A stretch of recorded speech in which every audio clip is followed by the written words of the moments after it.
Assalamualaikum guys, welcome back to my channel. Kepada yang baru menonton di channel ini, semoga panjang umur, murahkan rezeki dan permudahkan segala urusan guys.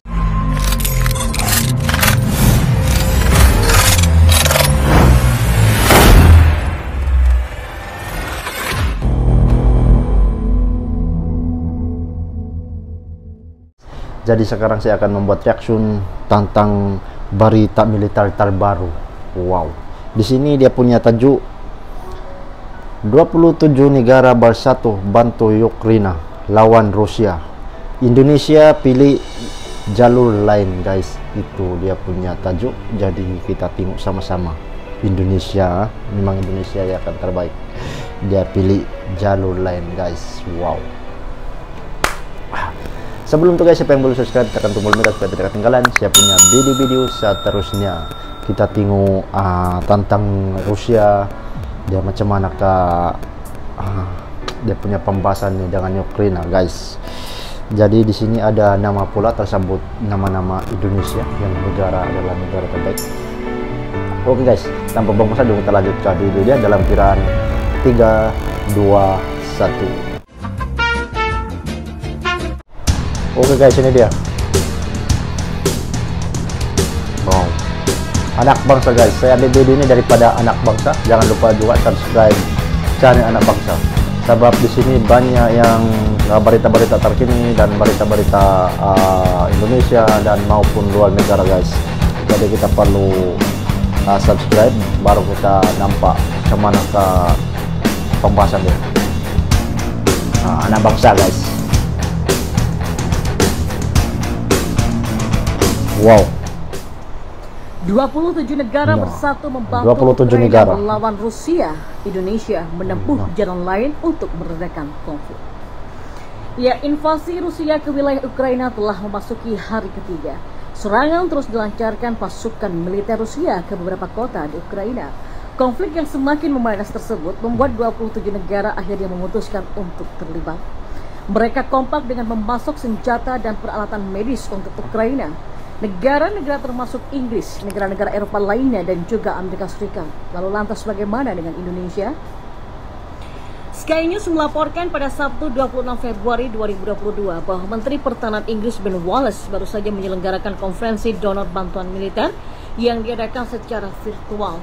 25 negara siap membantu dan setuju untuk berkontribusi. NATO juga diwakili. NATO. Selain itu, 2 negara lain yang tidak dapat mengikuti konferensi tersebut secara terpisah menyatakan akan memberikan dukungannya. Bantuan tersebut meliputi bantuan amunisi, senjata anti-tank dan senjata anti-udara dan bantuan medis. Dikabarkan bahwa bantuan tersebut dapat segera diterima oleh militer Ukraina bahkan ketika mereka memerangi pasukan Rusia di berbagai garis depan.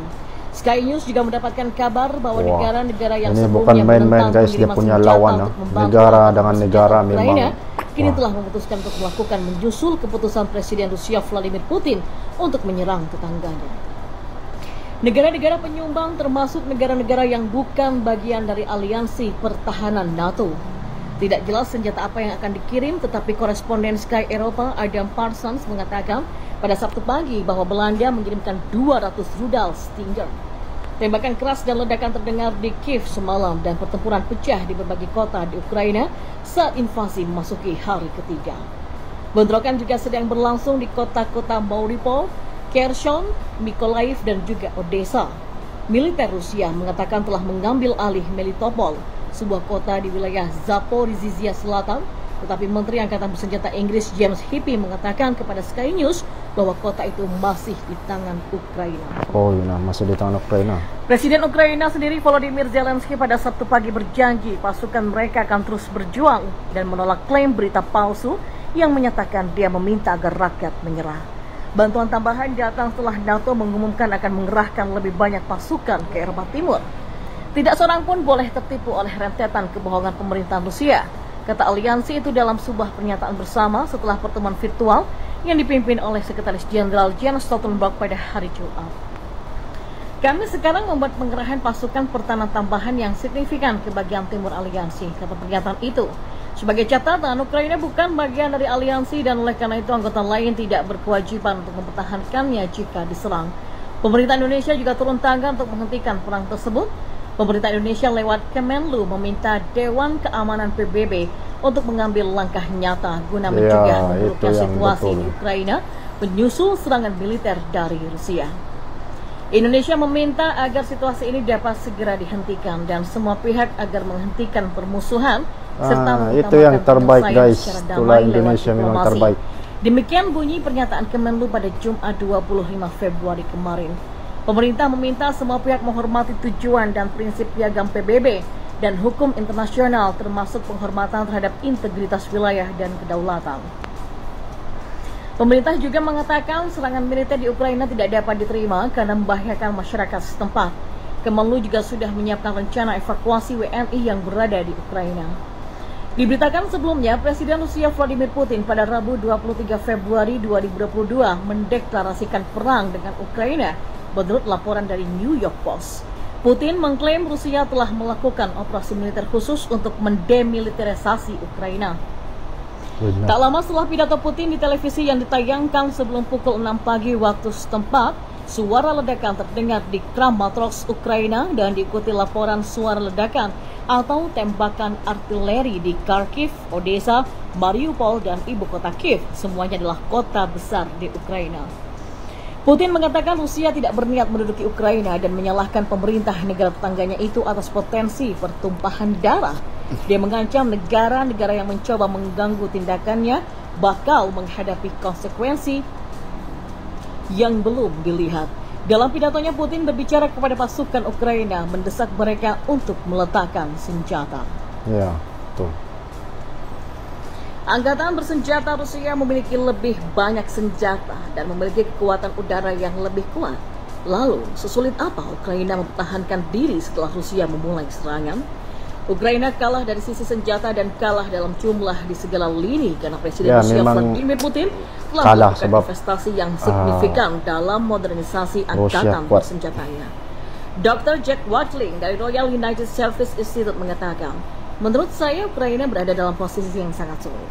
Watling baru saja kembali dari Ukraina dan mengatakan para pemimpin militer negara itu sekarang menghadapi beberapa pilihan yang sangat sulit.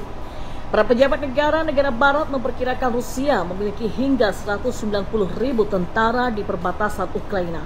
Jumlah itu lebih banyak dari seluruh tentara reguler Ukraina yang hanya berjumlah 125.600 orang. Oh, sedikit saja betul.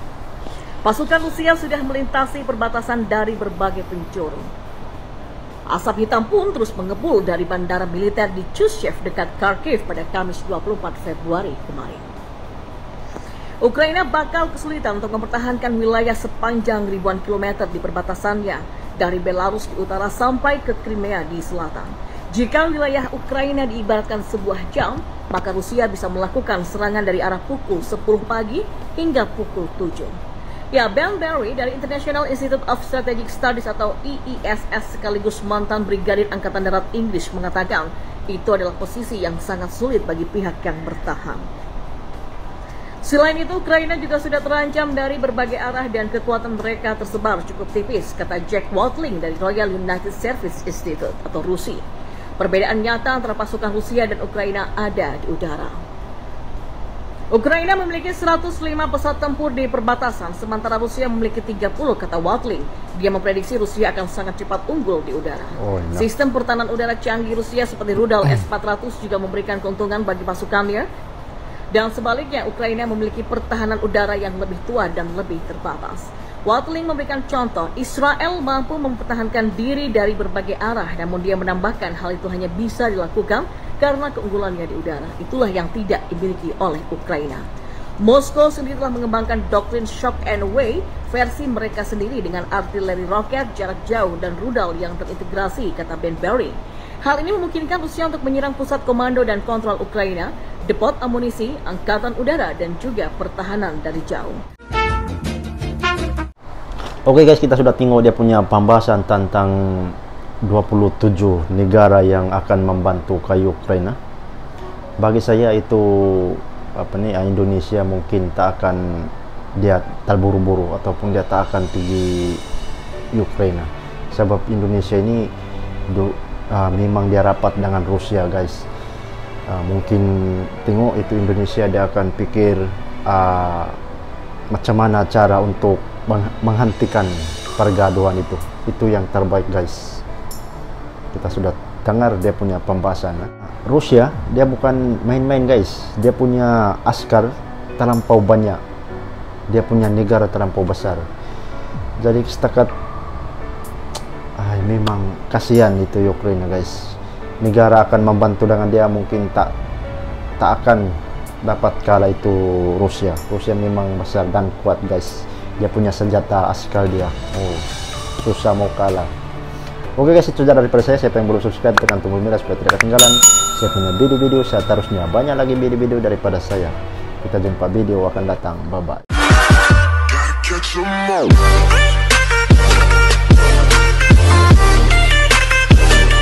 Terima kasih karena sudah subscribe.